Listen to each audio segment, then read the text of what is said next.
this is as close as I'm gonna get to this show as far as like representation. I couldn't find a shirt. I was looking on Amazon. I was looking on Etsy. Like I was trying to find some dope shirt. I couldn't find it. I kept on finding like 3D printed helmets and You some should have fucking. sharpied like a ghost on your shirt. That part was so funny. the dove of peace. That's so me because I can't fucking draw. I'm like, fuck. It'd be funny like he accidentally drew the Wu-Tang symbol for some reason. He could have. Let's get in there. The No, ghost. it was alright. I mean, it's definitely like you can see James Gunn style in the show. Oh man, the comedy. I just love. And John Cena is like, he shines so much here. This is his first like time. Well, he wasn't a Marine. I don't know if everyone forgot about Oh, that. really? Yeah, I remember the Marine. That was always on FX. I'm mad because in this podcast, I Oh, I mentioned thought you said like FX he was so actually much. like a Marine. Like Well, he no, actually like it's- served. He was a Marine, yeah. Well, on the show, he was like like the Marine was like about a guy coming back. He's all badass, and he had to fight like some, I don't know, your average action movie. But that was like always on FX. I mean, FX promote us because I'm always mentioning you, and nostalgia pays a lot lately. So or not to I us. can't even remember the last show I watched on FX. Well, the last FX / Hulu thing was Why the Last Man, and then they canceled that. And I was like down with it. I was actually going to read the comics too. Wasn't The Americans on FX too? No, that was on. I feel like it was on FX. Yeah, I think so. I thought it was AMC. Yeah, that was. I didn't watch the last season of that, but that was a great show. I FX really is did like think- that weird channel that like you just stumble upon and they just have like randomly good content. It's like hit or miss. It's like either Yeah. like they'll do like really good shows or like an X-Men like like rerun marathon or some shit. Well, even they had Legion too. That was really good. Like oh my god, yeah, Legion. I forgot about they that. go hardcore. Like I remember I used to watch a show in my youth called Testes, and that was 2 shows, Testes and It's Always Sunny in Testes what? Philadelphia. My God, It's Always Sunny in Philadelphia since 2005. Wow. It's been a minute. Oh my Yeah, God. FX. It's part of my childhood. Oh, really. wasn't there was that one spin-off from what was that? American Biker Show or some shit? I forgot what it was called. Oh, the Mayans, and then yeah, the Mayans. Yeah. Yep, and that's on Hulu now because Hulu's owned by Disney, and they're like What isn't owned by Disney at this point? right. And they were supposed to do the Ghost Rider show because they had the Runaways. Then they had a crossover of the Runaways with I was say Cloverfield with fucking Might as Cloak and well have been. Dagger. Yeah, Hellstrom they canceled, but Hellstrom was like really like I think that might have been like the most hardcore for Marvel to produce. Really, going back thinking about. Have you ever watched Hellstrom? No, I'm It's not an familiar obscure with it. character, yeah, from Marvel. It was pretty Disney. It's like about things with like demons and stuff like that. It was Who would decent. you like? Who would you want to see like an underrated character like get their own show? Well, you know, the funny thing is, I think they're doing that now with a lot of characters on Disney Plus. I don't know. I guess some Marvel Knights characters, but even that, I don't know. There's It's hard lots to to think. pick from. It's hard to choose. Well, what would you choose?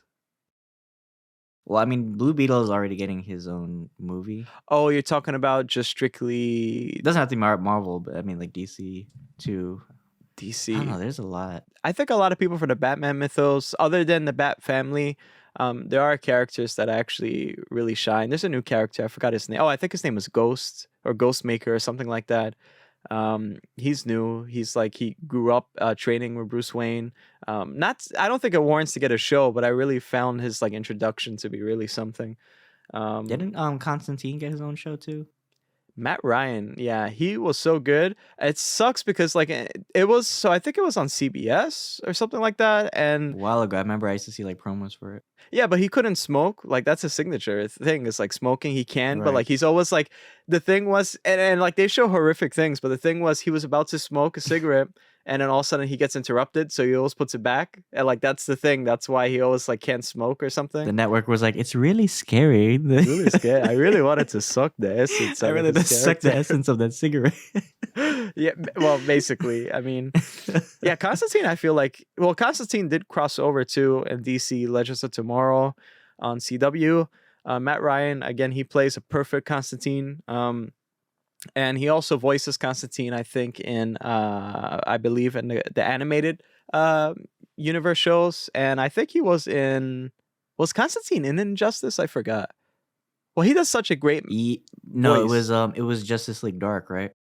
Well, yeah, he was there, and then he was also He in might the have been in the last one. Justice League animated one. It Well, was what the was one where they were fighting. Was I it was the one looking where at my they were thing. fighting Trigon, Yeah, I think that's no, I think it's somebody or was it else. Darkseid? I forgot. It was one of them. No, Yeah. Darkseid's the last ever official, like, because it started with Flashpoint Paradox, then it was Justice League War, and then from there on out it was like all these, and they were great though. I loved them, and then Mhm. they rebooted it, and I'm not a big fan of the animation style. They started with Superman like something, or Yeah. Superman Man of Steel or something It's like kinda that. yeah, it's like they were very like the early DC animated movies were like very experimental with their animation styles.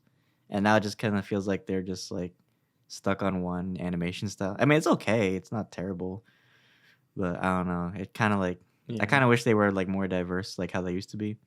Cause they're I think yeah, like DC like as far as like animation and television shows go, they really like I think they have like good like their movies are kind of like lackluster compared to like Marvel. But I feel like their television properties, I feel like they always like do better as far as like storytelling and stuff. yeah, for sure. I mean, I'm just looking at my collection right now. I think even like Gotham by Gaslight was cool. The Batman Ninja, even like I the forgot earlier about that. anime Yeah, stuff. What was that? There's like a anthology Batman. I forgot what it's called. I'm blanking. Oh, The Dark Knight. That was great. I love that. Like stuff like that. And then even even if you Young go way Justice back, too. Young Justice is like, yeah, they have that. Have you been watching that thing on HBO I Max? haven't watched the last season. I'm gonna catch up on it after I finish Succession, which I have finally started Akram. Ooh, it's about time. I'm so glad you're gonna love This is it. about to go from the Peacemaker episode to the Succession Do you really, review. really, really wanna test that? You're gonna love it. I cannot. Oh no, copyright. We're just dancing while I have to mute this because they're gonna force me. Welcome, everybody, to another episode of the Lunch Table Podcast with Dylan and Akram, where we talk about the latest in nerd entertainment and pop culture. Today, we're getting ready to rock with HBO Max's Peacemaker. Not once, not twice, but 3 times, because the first 3 episodes are out now on HBO Max, and each episode, I can guarantee, is more insane than the last. So when we last saw Peacemaker, obviously, was in Suicide Squad, directed by James Gunn also. That was a hell of a ride, and I'm glad to see the characters back now. And we kind of got like a recap in the beginning of the show from Suicide Squad. But Akram, what are your thoughts on the show?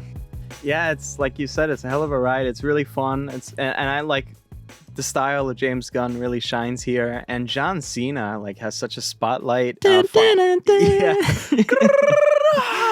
Get copyrighted for that, but yeah, no, he's so great here. Everybody is great. One of my favorites is Vigilante. I will speak about I him a love little bit later. Vigilante. Oh my, we're gonna talk on him more later, but Yeah, it's yeah. such a change of character, but I think it really fits well with the style of the show, and it makes sense. Well, I'll mention something that James Gunn talked about a little later of his character, but like John Cena, the relationship with his father, is really interesting as well, and some like reveals that we had here about the father, that is actually a character from DC Comics as well, and also we get a hint of the main villain that we're not really sure what's their faction or allegiance, right? I have some theories to share with everyone and you a little bit later, but yeah. So what do you think about it?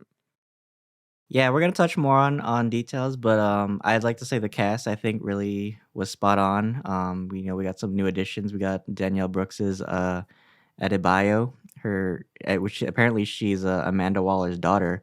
I didn't see Ooh, that yeah. coming, Yep. and we actually got Viola Davis back in this episode too, which was cool because I didn't think we were gonna see her. But she's still I guess involved with Peacemaker because he's not off the hook yet because he still has the implant. They said of the the micro bomb in his head, so he's still technically Task Force X, but he's working with this new guy, Clemenson Mern, played by Chiwetel Ejiofor. So we have also John Diebeard Yeah. Economos from Suicide Squad also, and Amelia Harcourt, played by Jennifer Holland also. So it's cool. They're like a little little band. It's I love the intro because you get to see like everybody, the whole cast. It's just James Gunn, man. James Gunn Yeah. even said like he doesn't want people to like to skip the intro, and I every episode I watched I did not skip just because it was so fucking like It was so the fun. music choice. It's such James Gunn style. Like you can definitely tell like he threw like a little bit of like Guardians in the show just with like his music references and choices. It's so funny to watch. Yep. But the action I think holds up really well. The fight scenes delivered. I think the pacing is a little bit slow in the beginning, like the first episode, Whole New World. Um, it's basically like more dialogue, just like where he's been. And I feel like Peacemaker is actually like he's changed a lot since Suicide Squad. I feel like he's almost like an unrecognizable character because he's almost kind of like sympathetic in a way. But that's a lot due to his we get to introduced to his father, played by Robert Patrick. I feel like like he's gonna like still have that little T1000 like shimmer on his face. You just hear like the dun dun like from T2 or some shit. But yeah, his Robert Patrick's character is actually from the comics, like you said. It's funny because he played like some like fucking Nazi commander in the comics or some shit. But we kind of like see that in this show. He's kind of like this like neo-Nazi like white supremacist dude. But he's still like Peacemaker's like supplier for tech, and that helmet was crazy too. Like, what did you think of like his helmet design and his costume? Oh yeah, I didn't expect even the armory. I didn't expect that. I was like, what the hell? I didn't know that they were like so advanced. Yeah, they went all out with that. Yeah, it was great. I think we're gonna have another helmet coming up later with like a like red eyes or something like that a little later. It's gonna give scabies. Oh yeah, like I love the end credits. You gotta challenge yourself. it just you got to. Every man should have scabies, whatever. Yeah, I mean, I feel like doing this podcast, I get scabies every time I edit it. I mean, you're at a hotel right now. You probably have it right now. One has scabies, one has sonic boom, like for your ears, like when you're listening. That's our gain. Sure, Mike, baby. I mean, no, yeah, and like the father, like the supervillain, it's an amalgamation of two characters. The father, Peacemaker, yeah, neo-Nazi, or just like he was like a part of concentration camps. He was like a general or something like that, and now he's the White Dragon. Here, it's an amalgamation, and it makes sense because the timing of things, it wouldn't really fit in. So I think it really blended well. Yeah. Yeah, so and also we got to see, of course, our favorite new character, Vigilante, played by Freddie Strom, Adrian Chase's Vigilante. I love his costume and the So way he good. looks. He's so much like Deadpool. It's so funny. Really, it's such a change of character from the comics. It's like, but James Gunn said that it's apparently more realistic in this setting for him to behave that way. Didn't he get recasted too? I heard like No, they had another actor in line to play Vigilante. I don't know. I think I heard a long time ago. I don't But remember. I think Freddie Strom does a good job. He's so funny too. Oh yeah, yeah, and even the glasses, like his glasses is such like a I don't know, like a Jeffrey kind of Dahmer thing or whatever, like the Kinda, old yeah. '80s serial killer thing, you Yeah. know? Like I don't know, his haircut, everything, it just matches really well. Yeah, so funny. Like when he was like shooting the family, he's like humming the whole time. But I love the character dialogue between it. It feels like you're watching like The Office or like it's funny. It's like The Boys and like Invincible combined. It has like the cheesiness from Invincible, but like the graphic content of like The Boys in a way. And that's why I love this show. I love like shows that like aren't afraid to like rip the Band-Aid off and just like have like a rated R like content. But Yeah. going into the second episode, so the plot for this show is revolving around Peacemaker. He's hunting down these what they call Project Butterfly. So they're like these metahumans, or I don't know if I guess they're aliens or whatever. But what are your thoughts on that? Yeah, so James Gunn said in an interview with IGN with I think not Jim Ryan, somebody else, but he was saying in an interview that that's a complete like fiction that he made up when he was like a young boy. Apparently, he made a script, and so the butterflies are not a comic book character per se. There are some characters that are kind of referenced to like butterfly or something like that. It's just his own like creation. But I think that there might be a bigger player, and well, actually, Here's an interesting theory for you guys. I think that the butterflies are actually not bad. I actually think that they are aliens that came down to Earth. Yes, they inhabited bodies, but I feel like most of the times when they were like attacking, like that woman and you know when Peacemaker slept with her, and just that family, right? Most of the time it was actually like so the woman found a dossier from Peacemaker. You know, he has to kill like one of the people that's a butterfly, all right, and then she attacked him, and then they shot the family anyways, right? So it's like in a way, it's like They Amanda acted out of Waller's. defense Yeah, almost. it's like so. I got a feeling that they aren't really bad. I got a feeling really Amanda Waller's at play again because Amanda Waller is a villain. So I really think two things: Amanda Waller, main villain, right? And this is interesting because Daniel Brooks, Leota Adebayo, right, her character, and Peacemaker, their fathers are you know, father and mother are both villains. So I got a feeling that White Dragon is gonna play a major role later on, and Amanda Waller's gonna play a major role later on, and that's a unique dynamic. Because these characters, they're kind of feeling each other. They have like a vibe, you know what I mean? And I think they Mm. could kind of relate, you know? So yeah, I don't think that the butterflies are bad. But what do you think? It's yeah, it's an original concept. It's kind of similar to the Starro thing, in my opinion. Um, but it's that's actually a good theory about what you said about Waller and Peacemaker's dad. Yeah, I don't know. I wonder if we're gonna see more characters from the DC comic lore. Because I know like right now with the Flashpoint, they're planning to retcon a lot of stuff. So I wonder where you kind of have to treat like Suicide Squad as its own thing right now. Yeah, sure. It's really like the only thing like carrying DC at the moment. I mean, they still like make mentions like towards like Batman and like they even mentioned like Batmite, which I thought was Batmite. funny. That's crazy. Like you're Yeah. really going into lore if you if you mention Batmite, but yeah, I wonder if we'll like see like wouldn't it be funny or like crazy if like we just saw Deadshot or like some of the older villains or Bro, I'd something. love to see Deadshot because it's like it's a soft reboot, but it's not really a reboot. The Suicide Squad. It's like they couldn't cast Will Smith because he was busy doing another film, so they had to get Bloodsport. Um, but I would love to see Deadshot. I love Deadshot. He was one of my favorite characters, honestly, from the Suicide Squad movie. I want to see more of him. That would be crazy if Will Smith's down to do it. I'd love to see that, man, We because I could see really like need other some villains more. too, like minor like maybe Batman villains like Firefly or like Ooh, I don't that's know interesting. some some crazy villains. I don't know. Yeah. Um, but yeah, so the last episode, Better Goff dead. So he had to rescue I almost called him Freddy. He had to rescue Vigilante from the butterfly. So yeah, I think they're kind of like acting out of defense, like you said. But we also saw that a lot of people in the world are suspected butterfly carriers. So it looks like it could be like an invasion, or kind of like I don't know, maybe they've inhabited Earth like forever, like you said. So I wonder like how much work they're gonna have to put into like maybe they're like a hive mind or some shit, or like I don't know. Who knows? I think it's an interesting concept. But how many episodes do we have left Eight. So for the we're gonna show? have 8 episodes in total. Next episode, obviously, is episode 4. Um, I think James Gunn directed 5 episodes. And going back to what you said about the butterflies, if there's that many, it'll be too cliche to wipe them all out in one go.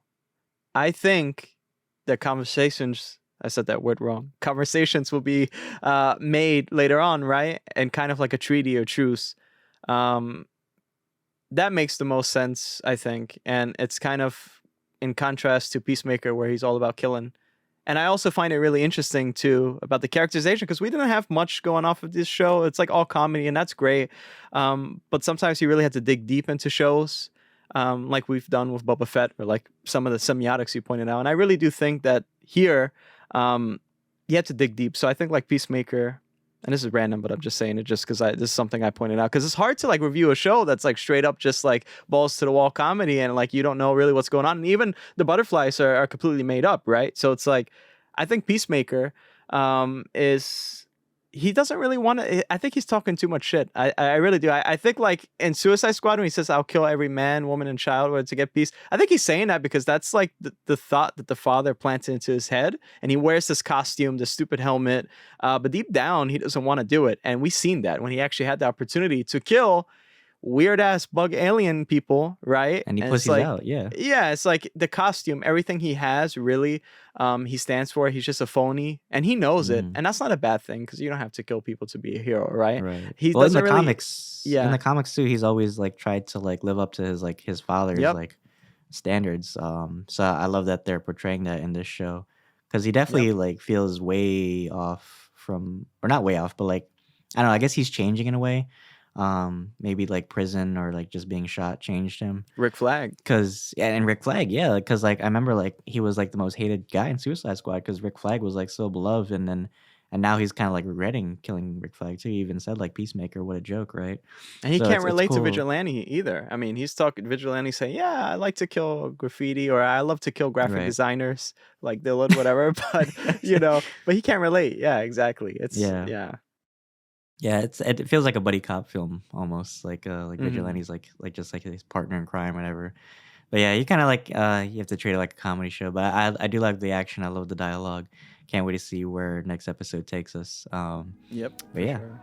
definitely. sure. So, well, that wraps up episodes 1, 2, and 3. Our thoughts, guys. So stick around for episode 4, which premieres next Thursday on HBO Max. We'll give you our thoughts after it releases, and make sure you like and follow us.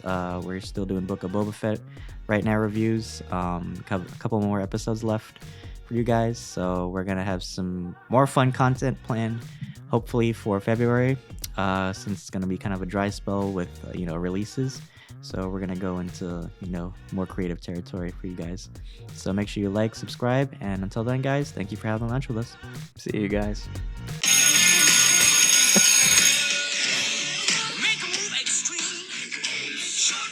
Roll the credits. I didn't fuck up that time. There you go. I know. I was looking at your face. I was like trying to see if you were gonna Watch it, didn't even record. Oh, no.